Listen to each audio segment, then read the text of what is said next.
Good morning from Washington, D.C., and good afternoon or good evening to the global DME for Peace community. Welcome to this week's edition of the M&E Thursday Talks, the best, most innovative, and greatest learning there is in the evaluation field.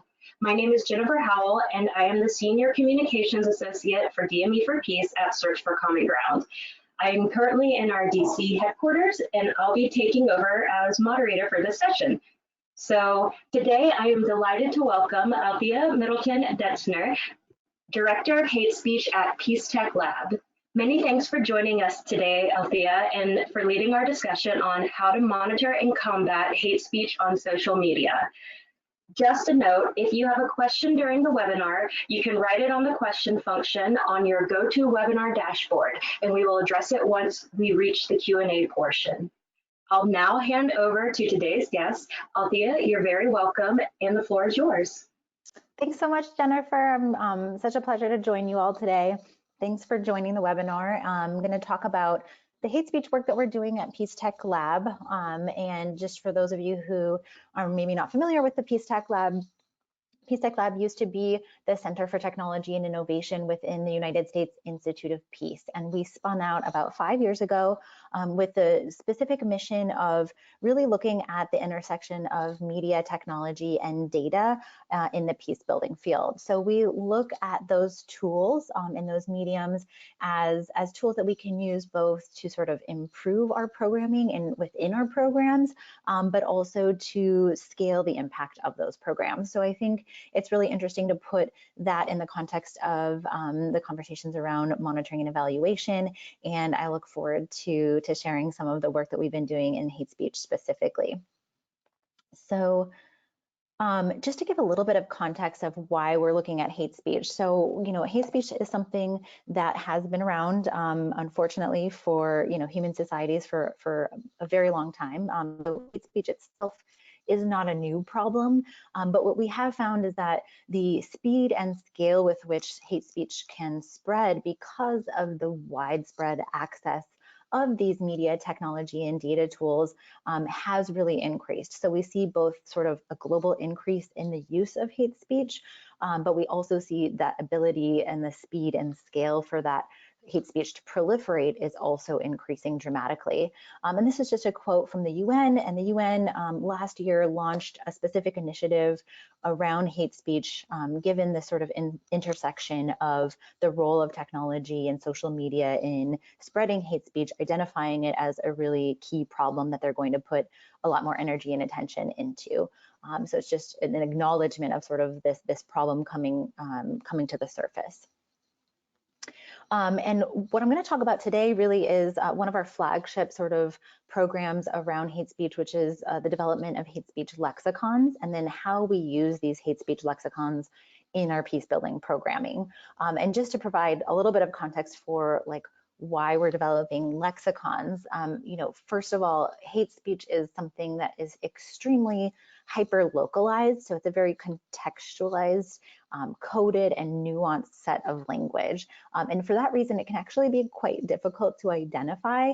A lot of times people will say, we know that hate speech exists, or we hear it being used, or we see it being proliferated in different spaces, but to really identify what we call the words and phrases that make up a lexicon of hate speech in a given location can be quite difficult to identify. I'm just going to share a couple of examples that really led us to developing this lexicon methodology so you can understand how it really was born out of the practice and the programming that we were doing at Peace Tech Lab. So Peace Tech Lab was doing conflict-sensitive journalism training in Iraq and realized in those workshops with those journalists that the journalists were actually perpetrating harmful and inflammatory speech in their reporting. So they were using hate speech terminology without really realizing that it was hate speech, and certainly without realizing the impact of using that terminology. And that may seem surprising, but actually it's something that we find across many contexts, that people are actually using hate speech without realizing that it is hate speech. And I'll get into a little bit more about how that kind of happens later on in the presentation. We also were doing workshops with activists in Myanmar who were already trying to combat hate speech in that context, but also were finding it a little bit difficult to do so, in part because they hadn't really identified what it was. And what I mean by that is some of these activists were trying to monitor hate speech online and/or were developing campaigns to address hate speech, but without sort of a body of the words and phrases that made up hate speech in the Myanmar context. It made it difficult to do the online monitoring. So using, some of the tech tools that they were using to scrape for speech online or to identify specific posts that maybe they wanted to flag or have removed. They had difficulty doing that just because they didn't have that body of language already identified. Similarly, when combating hate speech, it's really helpful to understand what you're actually combating, right? So whether it's about developing campaigns that address specific words and phrases, or if it's about sort of using the narrative analysis that can come out of monitoring hate speech to understand what some of the sort of underlying causes or sort of, what's leading to the hate speech manifesting. All of that analysis can be done better if you're able to identify and monitor hate speech with a lexicon. And then how you design your campaigns can be better informed by what those sort of underlying or root causes of the hate speech are. We also were working in South Sudan with, we're actually working on a radio drama called Sawa Shabab. And this was a sort of youth-oriented radio drama with peace-building messages embedded in it. And while we were working on that project, actually we had some of the youth in our programs coming to us and showing us the hate speech that they were seeing online, in social media, and on different platforms or different communication channels they were using, and saying, we love this radio drama. It's teaching us all these things about peace building, and really this is the problem that we have identified as being a really big contributor to some of the conflict dynamics in South Sudan. So these are just a few examples of where we were realizing not only that hate speech is a problem, but that part of that problem is identifying the hate speech and being able to work with that in order to do countering hate speech work. So we developed a lexicon methodology, and so far have developed 10 different lexicons for 9 different countries, and these are some of the countries that we've represented. We're also about to publish one for Kenya, and this coming year we'll be working on Sudan, Ethiopia, and CAR. So just to give you a sense of the sort of spectrum of places that we've done these lexicons. I'm going to dive in a little bit more to the methodology so that you can understand sort of how we go about developing the lexicons. What I would say is that the lexicon methodology is a pretty traditional research process in many ways. It's a very bottom-up, locally driven process, again, because the language is so coded and nuanced and localized. It really has to be sourced from people within that context and within that community. So the first step of our methodology really is just building relationships and working with local partners to better understand how hate speech is manifesting in that context. We then, I guess maybe just a couple of sort of overarching principles that are embedded in our research methodology. So not only is it locally driven in terms of our partners, driving the research process, it's also, very much based on other peace building principles in terms of inclusivity and participation. And what I mean by that is, it's really important, like in so many different peace building processes, that we have the broadest sort of set of representation possible, the broadest representation of different groups and identities within that community or context participating in the process, so that what we produce in the end is really reflective of the broadest sort of experience in that country context. So we, after building sort of our relationships and setting up partnerships with local organizations and groups, we start with our initial information gathering phase. And in this phase, we're often doing an online survey, but we also are starting to use a lot of different offline information gathering approaches as well.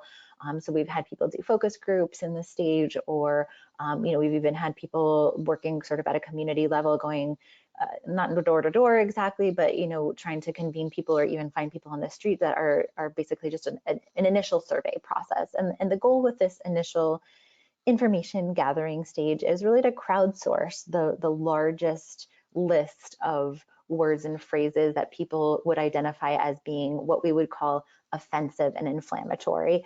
And if people want a little bit more information about sort of our definition of hate speech, I'm happy to get into it later, but we use the terminology of offensive and inflammatory combined with sort of the targeting of a specific group. So as we're crowdsourcing this largest list possible, we're really kind of consolidating that list and seeing, which words and phrases are being repeated often, which are maybe more localized to a specific sub-region or region of that country or specific community. And we're developing, what we can kind of put our arms around as far as the broadest set of words and phrases. And we take that largest list that we're able to develop in that information gathering stage, and we bring that into what we call our validation workshops. And these workshops, again, have sort of the broadest representation as possible in them: geographic, age, gender, ethnicity, whatever maybe the conflict context or sort of divisions might be within that context. We want to make sure we have representation from all the different sides of those particular issues, let's say. In the validation workshops, this is where we really start to unpack the definitions and the meaning of the hate speech. So you might have a word that has like a very literal definition, but when used as hate speech, sort of takes on a new meaning of its own. So we want to understand the context of that. We want to understand who's using that word or phrase, and against whom are they targeting with that word or phrase. We want to understand if there are like issues or events that might trigger the use of that term, or specific sort of, again, like conflict issues that might bring about that the use of that word or phrase, and really just kind of understanding as much as possible about the context within which that word or phrase has meaning. Another thing that often happens is in that space, we'll understand that actually this word or phrase can be used in some contexts and not have a sense of being hate speech at all. So for example, people can use it among friends and it doesn't take on the same meaning, but when used by a certain group against a certain group, it becomes really highly offensive and inflammatory. From the validation workshops, we're really gathering just a tremendous amount of information and context that we then go back to our initial list of words and phrases and really build out what I would say is kind of the first big draft of our lexicon. So we have, if you haven't taken a look at our lexicons yet, we start to build out kind of all the different sections that we have in that, or start to build out the definitions and meaning. From that, we also then go into sort of another validation step, which is taking that list of words and phrases and doing some online social media monitoring of the words and phrases. So we're looking for specific examples, specific posts, specific times and usages of those words and phrases, so that we can see it in context. And that helps us not only to continue to develop the definitions and meaning of the words and phrases, but it also validates some of the information we've already gathered in the survey stage and in the validation workshops. So we've gotten the sense of the words and phrases, but once we see it in use, we can sort of see how the explanations that people have provided really kind of play out in different posts, or in different kind of comments, or in different places online. We also use the online monitoring to capture some sample posts that we also include in the lexicon, which I can get into later as well. And then after we do the monitoring, we have another draft of the lexicon, which we then send through what we call a peer or expert review stage. And this is really just a kind of final validation stage where we're working with maybe language experts or conflict experts from this place, whichever country we're focused on. We're getting sort of a high level like review of this final draft of the lexicon, ensuring that we're checking kind of all of the details that we've now included in that lexicon, and getting a final sort of check on the information that's in there. From there, we go into just a publication and distribution phase, which is really just about making these lexicons publicly available for anyone and everyone to use in their work, and distributing it as best as we can to organizations, groups, individuals that we think will find it useful. So now I'm going to go a little bit into how we are using these lexicons in a little bit of our broader peace building and hate speech work. We have used the lexicons just as an overview. We've used them, obviously, the whole lexicon development process is the identification of the language. We ourselves have used that to do social media monitoring and analysis. We've also used it in some of our early warning and early response work, which I'll get into. And then in terms of infusing and encouraging local civil society to take the lexicons and to do different campaigns that would combat hate speech, both online and offline. So I'm going to talk about two different examples and really dive into the work we did in South Africa last year around the elections. So we partnered with an organization called Media Monitoring Africa in South Africa, and we worked with them to develop a lexicon first and foremost, and then we collaborated with them to basically do the online media monitoring. And Media Monitoring Africa had a particular ability to monitor not just, so we did a lot of the online social media monitoring, and they supplemented that with being able to monitor radio, print, and television as well, which was a nice supplement, because a lot of times when we're looking on social media, we feel like we're only capturing a certain portion of the population that's using social media to communicate.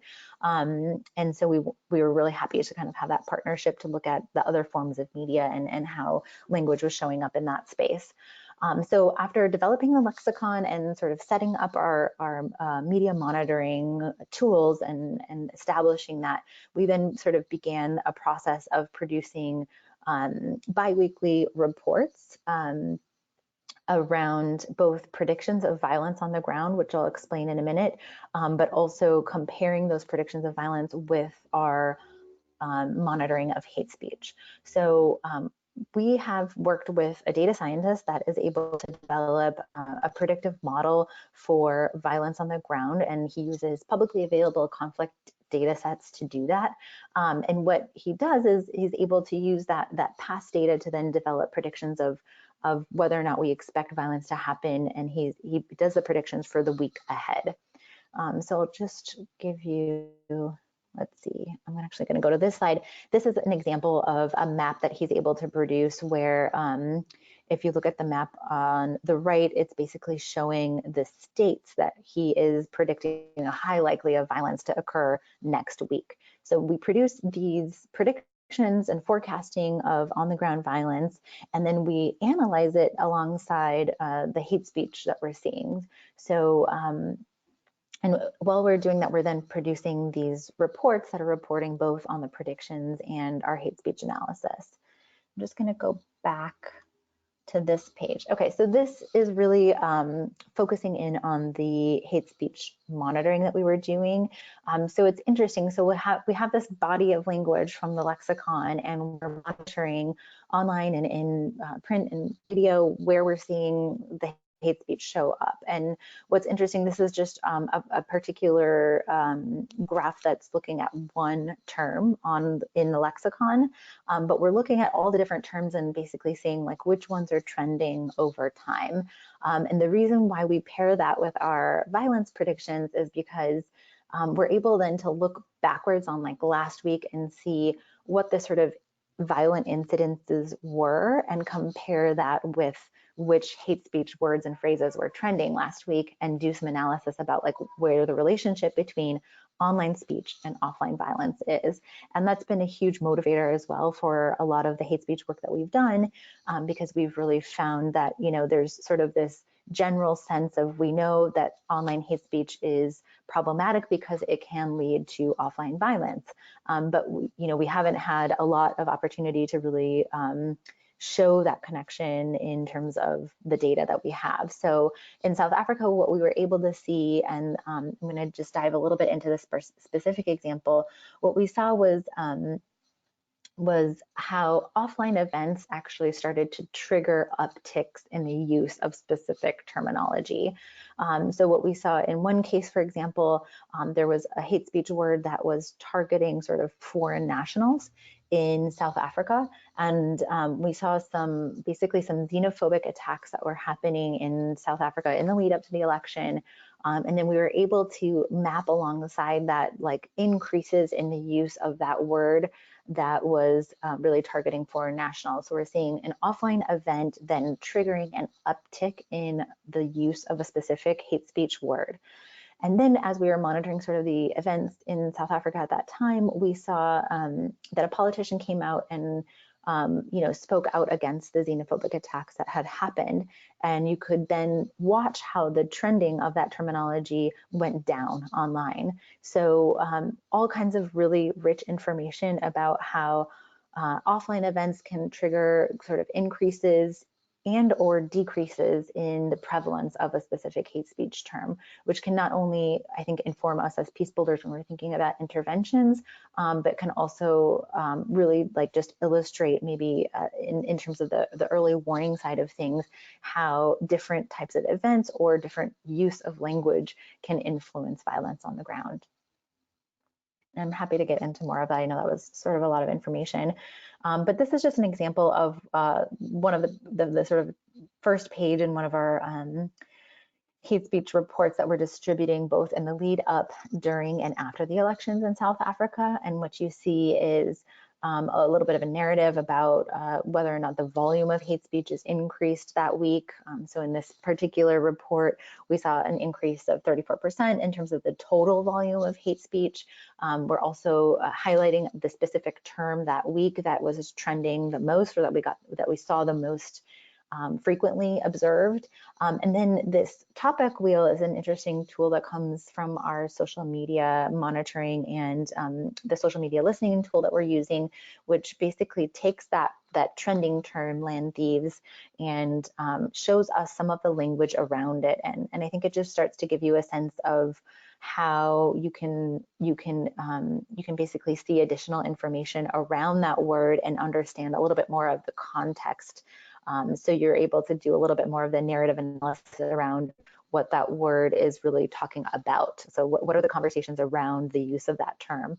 And then you're able to dive into, and we have a few examples in this report as well of some of the specific posts that are using that phrase, so that you can see how it's sort of manifesting in that time frame. So these are all just tools that are giving a little bit of an overview of what we were seeing in terms of the hate speech monitoring, but also how it connects to some of the events on the ground. And all of that is something that people can dive further into in terms of like looking at the specific posts and analyzing them further. We did all of those steps as well in some of the in the work that we've done in South Sudan. So we have developed a lexicon of hate speech in South Sudan in 2019. We also updated that lexicon, and that's one of the challenges actually that we face with developing lexicons of hate speech. We see once we've developed a lexicon, we see how the words and phrases often mirror very much the sort of current conflict context in that location, but because the conflict is constantly changing, so too is the language. And so the challenge that we face is really in keeping those lexicons updated over time. And so we updated our lexicon in South Sudan in 2019. We conducted the same early warning forecasting and analysis alongside our hate speech monitoring. And then we did a further step in South Sudan where we worked with civil society organizations through training workshops in which we brought sort of best practices for combating hate speech along with the lexicon as a tool, and worked with civil society organizations to develop their own campaigns and strategies for combating hate speech in South Sudan. So these are 3 individuals that were part of the workshop and developed a campaign called Zero Ignorance 211, which utilizes a hashtag and a reference to the South Sudan country phone code 211. And they launched basically a media and online literacy campaign that was focused around hate speech. We also had a group that worked on developing what we called sort of a active online bystander intervention. So having people online who were able to be responsive when hate speech was being used online to come in and respond to that hate speech, or somehow contribute with either positive messaging or identifying that that language was hate speech, and sort of doing interventions around specific use of the language online, as well as a campaign that was really looking at mapping and monitoring hate speech online.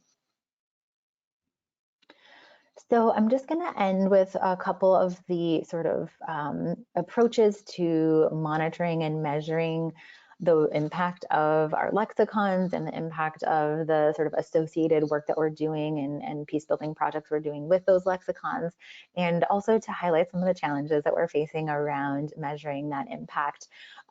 So I would say, like, on a most basic level, one of our measurement tools is just the development of the lexicons themselves. So, we would love to have lexicons for every country that where hate speech is identified as a problem. Right now we are at 10 lexicons, and hope to be producing more this year as well. But that's just one really basic bottom level sort of output measurement that we have, is how many lexicons are out there and how are we able to keep them updated over time.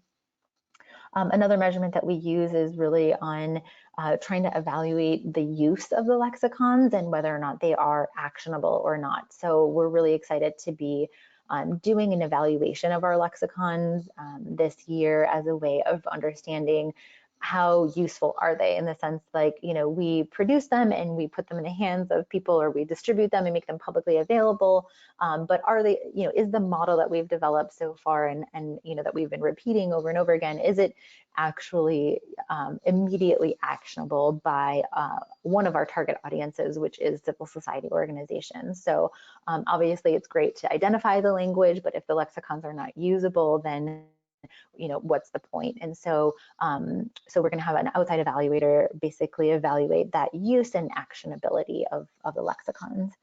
And then we also want to get we've been working with different groups that are using the lexicons to do the project. So I use the South Sudan example of the campaigns that came out of some of our workshops.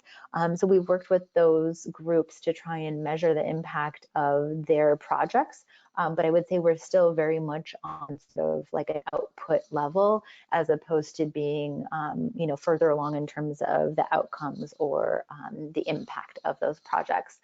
So we'd like to be taking that a couple of steps further. And I'll explain just with the challenges why we are sort of where we are in terms of our ability to measure and evaluate the impact of the lexicons. So one of the challenges around the sort of use and actionability of the lexicons is that we don't always know how the lexicons are being used. So we know that they are being used by civil society organizations on the ground in these countries, and we know that they're also being used by social media companies to address sort of the problem on their platforms as well. But we don't always get really good information about how they're being used. So sometimes we don't even know if groups are using the lexicons. We put them out there, and people aren't necessarily reporting back to the Peace Tech Lab about how they're using them. We are able to check in with the partners that we've worked with in developing the lexicons to see how they've been able to use them. So we did a little bit of an evaluation of how those 10 lexicons are being used by those groups last year. But we know that there's other groups out there, and every once in a while we may hear a story here or there, or somebody may reference that they have read or used the lexicon, but we have no systematic way of really understanding who all out there is using them, or getting that feedback necessarily. So that makes it hard to measure the impact of the lexicons when it's hard to kind of survey that. Likewise, on sort of the social media company side, while we're aware that they are using them, we don't always have great information about how exactly they're being used, or to really capture some of the statistics around, if they are being used to identify and remove language online, or to reduce sort of the prevalence of that language on those platforms. We don't necessarily have the statistics or the feedback from them about, how much have we been able to reduce the impact of hate speech because the lexicons have been used in that space. So that really addresses that first challenge. The second challenge, and this kind of links to the measurement 3, example that I gave, you know, we do know in the example of these projects in South Sudan that the lexicons were used in campaigns and further projects to combat hate speech, but it becomes very difficult to link those projects with some kind of systematic analysis of an overall reduction of hate speech in that location. So for example, if you do an online campaign around hate speech in South Sudan, you know, are we measuring the, you know, first of all, there's so many challenges to measuring the volume of hate speech online in terms of access to information and from privacy issues and scraping issues, et cetera.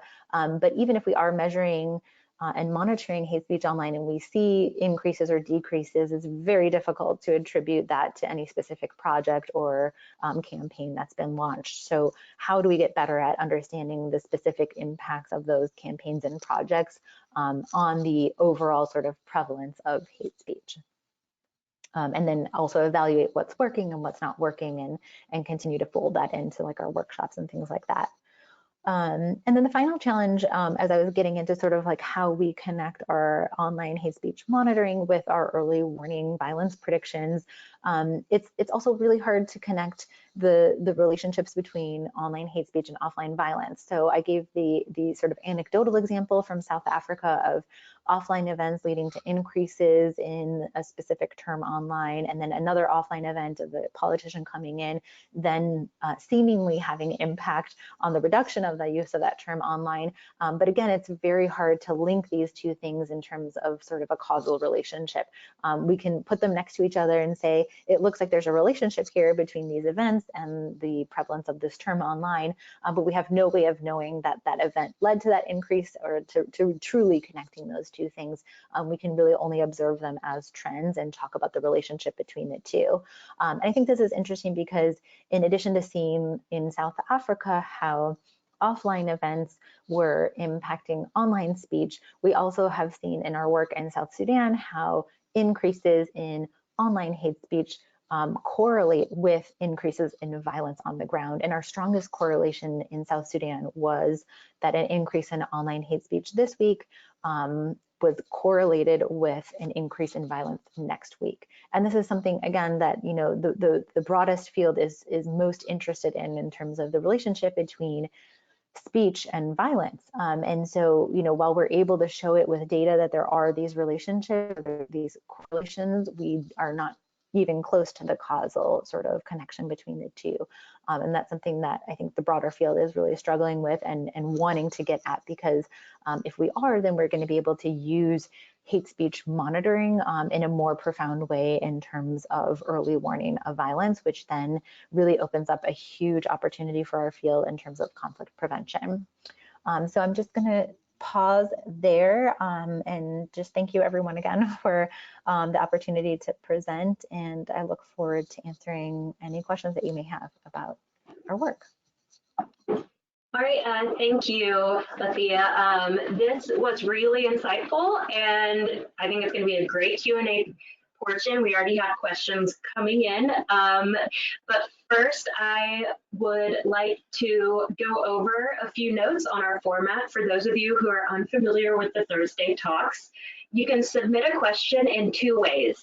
The first is through the question function. The second is to click on the hand icon to raise your hand, which will allow us to unmute your microphone so that you can ask your questions live. When you submit your question, we ask that you submit your name and affiliation. And just to note, these talks are recorded and posted on DMV for Peace so that those who are not able to join us at this time can go back and listen to the presentation and discussion. I would like to take moderator's privilege to ask numerous questions that I've been scribbling on my notepad, but since we already have multiple questions coming in, I will not be selfish and I will start asking those to you. So let's get started.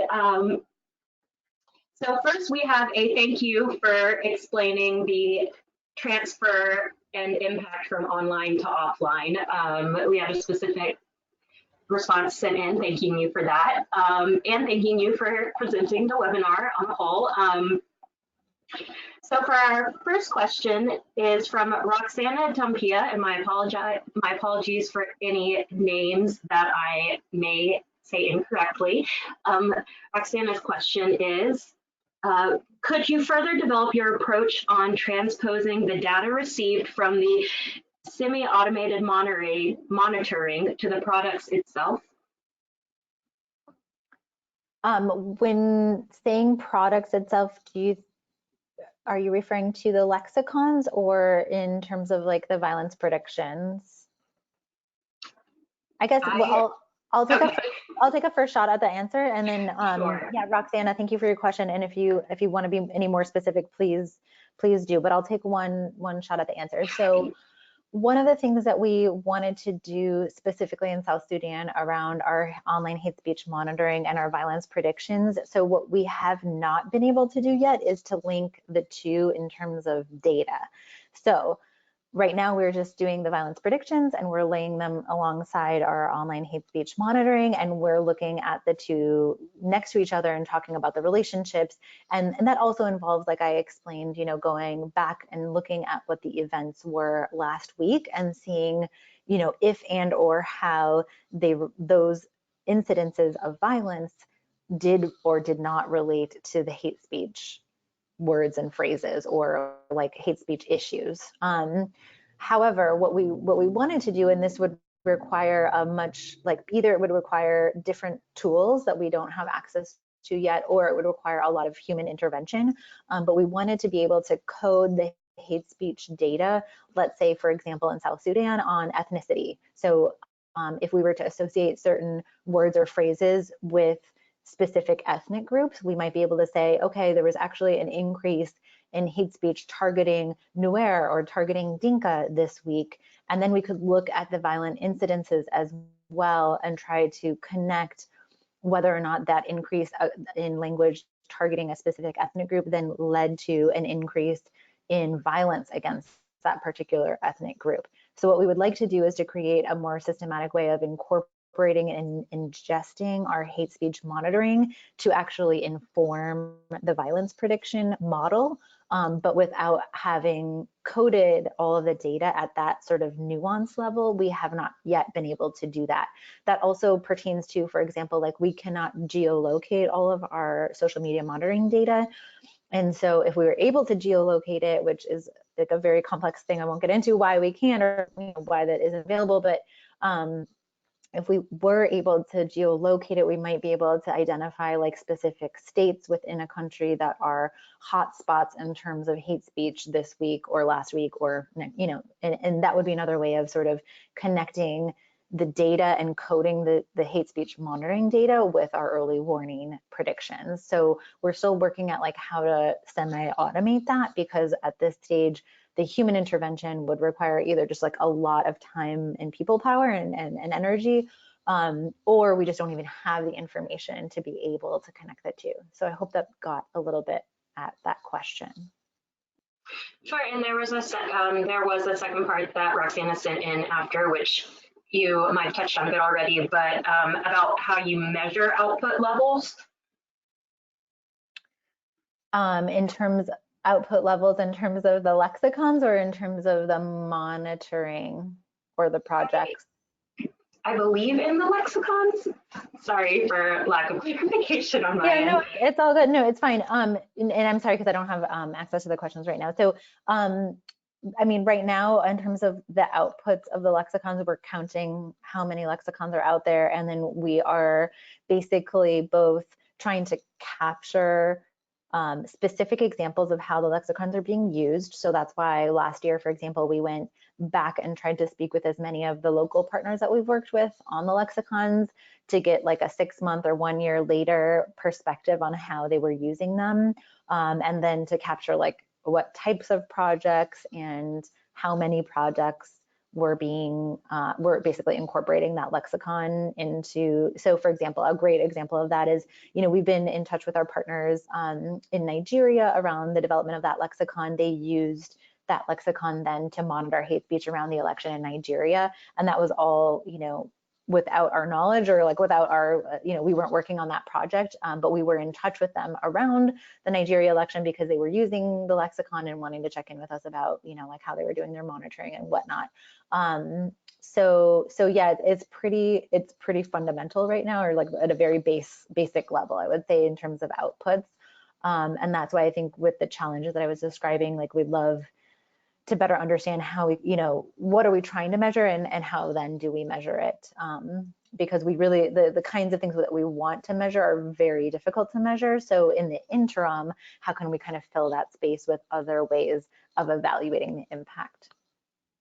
And this sort of adds on to the lexicon questions. Elizabeth McClintock asked, how quickly do you see lexicons changing and evolving over time? Meaning, do new terms get created faster than you can keep up with your manuals? And if so, how can that be addressed? Yeah, so this is a really big challenge for us, and I don't think that we have a ton of information right now about how fast the language is changing, because we've focused so much on developing the initial lexicons and trying to cover as many countries as possible right now, that we haven't done a lot of second lexicons. We've really only done the one in South Sudan. So in South Sudan, we saw, I think, I don't know the exact numbers. I can try and follow up on this, but I think, we definitely saw some terms stick around, and this was a gap of 2 years. So we did the first lexicon like 2016, 2017, and we finished the second one in like 2018, 2019. So yeah, so we saw, like, I would say maybe half the terms are still there 2 years later, but there are maybe like 5 to 7 new terms that were clearly newly emerged since then. Again, like, those numbers are not exact, so let me go check, and I'd love to follow up on the exact numbers. But we also saw, for example, like, we did the Cameroon lexicon at the end of 2018, right around when Cameroon was having its election in October of 2018. And so we published it like right before the election, and then during the election cycle, we saw new words and phrases emerging like immediately afterwards, and we were, aware of that because we were still working with our local partners on that, and they are one of the champions of the lexicon in terms of a lot of really great programs. So that's just like anecdotally, and like, also, we don't have a lot of good information about how quickly the language is changing and how many words will change over time. And this is like a big focus of what we're trying to work on, I would say, in 2020. So how can we deal with that? I think there's a couple of different ways. One, I think we can kind of start to shift away from this like PDF static model of lexicon development towards a little bit more of an open process that might be able to have people inputting like when new words or phrases are identified over time. So, you might have like a running website that's like collecting new words and phrases that haven't maybe been through the validation process, but that have been identified. And I think one of the challenges is that the actual methodology that I went through, we've done it in as little as like 2 or 3 months, which is really not ideal, but it usually takes about 6 months or longer to get through the entire process if we're doing it at a comfortable pace. And so that 6-month process is really what's kind of holding up sometimes the ability to quickly validate through all those different steps new words or phrases as they're emerging. So I think if there were ways of kind of going through that process a little bit faster, or maybe collecting words and phrases, and then once you reach like 8 or 10, going through the process again. But our biggest limitation there is funding, honestly, and being able to keep them updated over time. The last thing is that there are definitely what I would call tech forward solutions to keeping lexicons updated over time, and that again would take like a much higher kind of funding level, because it would involve our data scientists, and it would involve like piloting different approaches to really how are we identifying the language, and how might that model be able then to find new words or phrases when we don't know what the word or phrase is yet. So we have concept notes around how we could test and pilot what I would call the tech forward solution to that challenge, but we haven't done that yet. So. Thank you. Since we're running out of time, I'm going to try to combine a few of these. We have had multiple questions about what programs and tools you are using to monitor. And Yeah. are any of them commercially available? Yeah, so we have been using Crimson Hexagon, which I believe now goes by Brightview. And that is a social media listening tool. There are a ton of social media listening tools out there that you can use. Crimson Hexagon is a subscription-based tool, so it's not publicly available or free of charge.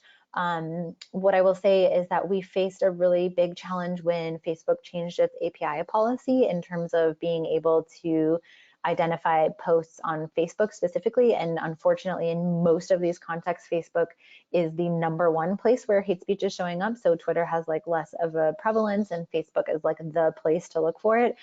So we have supplemented some of that work in terms of identifying and monitoring with a tool called Data Miner, which is free of charge and like an off-the-shelf kind of tool, but also has plenty of imperfections. So those are the tools that we have been using. We also use really simple tools like Google searches and kind of more, let's say, like traditional online research methods. Sometimes we are monitoring specific news sites that have already been identified as sites that are carrying or proliferating hate speech or following specific politicians, things like that. So there's a little bit more of like a grassrootsy approach in that sense, but then we have the more sophisticated tools as well. Thank you so much, and I really apologize for not being able to get to all the questions today. I will send them on to Althea, and hopefully we can get some of them answered for you all and put up with the recording. We have great questions, a lot about how you are interacting and working with politicians and governments and their reaction to it, and also how this relates to hate speech with gender equality and also political discourse. So I will collect those and get them to you, and hopefully we can get some of those answered. So to close out, I'd like to say a special thank you to Althea Middleton-Detzner. Thank you so much for joining us today.